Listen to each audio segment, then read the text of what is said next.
আসসালামু আলাইকুম, সবাই কেমন আছেন? আলহামদুলিল্লাহ আমরা ভালো আছি। ফ্রিজে তরমুজ ছিল, অনেক ঠান্ডা হয়ে গেছে আর বাইরে অনেক রোদ। ভাবলাম যে আজকে তরমুজ জুস করে ফেলাই। কিভাবে করতেছি সম্পূর্ণটা দেখাচ্ছি। তরমুজ এইভাবে করে চামচ দিয়ে সব বলের ভিতর নিয়ে ফেলাইলাম, হাত দিয়ে চটকাইয়ে তারপরে আমি জুস তৈরি করে ফেলাইছি। কিভাবে তৈরি করলাম দেখাচ্ছি। 2 টেবিল চামচ চিনি দিয়ে দিলাম, আর কিছুই দেবো না এখানে।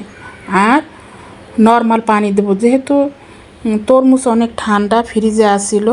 এত ঠান্ডা আর কি খাওয়া যায় না, দাঁতেও সহ্য হয় না। তা ভাবলাম যে জুস বানাই ফেলাই।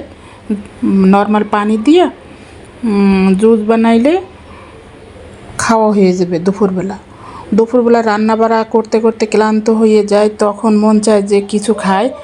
আর ওর আব্বু বাইরের থেকে আসবে, যেরকমই ঠান্ডা ঠান্ডা এক গ্লাস ফলের রস খাইলে তার কাছে ভালো লাগবে। আর দ্বিতীয়ত আমার ছোট ছেলে ঢাকা ভার্সিটিতে আবার পরীক্ষা হবে, সি ইউনিটে, সে অনেক পড়া নিয়ে ব্যস্ত। তো ভাবলাম ছেলেরও বানাই দিই, 3 গ্লাস তৈরি করে ফেলাই। তরমুজ খাইতে চায় না, এরকমই ঠান্ডা তরমুজ ফ্রিজে। তো ভাবলাম যে জুস করে ফেলাই। যাক, যে কথা সেই কাজ। দুপুরবেলা তরমুজের জুস তৈরি করে ফেলাইলাম। আর এইভাবে হাত দিয়ে বানাইলে জুসটা একদম ফ্রেশ একটা জুস পাওয়া যায়। আর আপনি ব্লান্ডারে যদি করেন না, তাহলে বিচিটা একদম ব্লান্ট হয়ে যায়, তখন ওই জুসটা খেতে ভালো লাগে না। সবাই ভালো থাকবেন, আমার জন্য দোয়া করবেন। আজকের মতন ভিডিওটা এখানেই শেষ করতেছি। আলহামদুলিল্লাহ।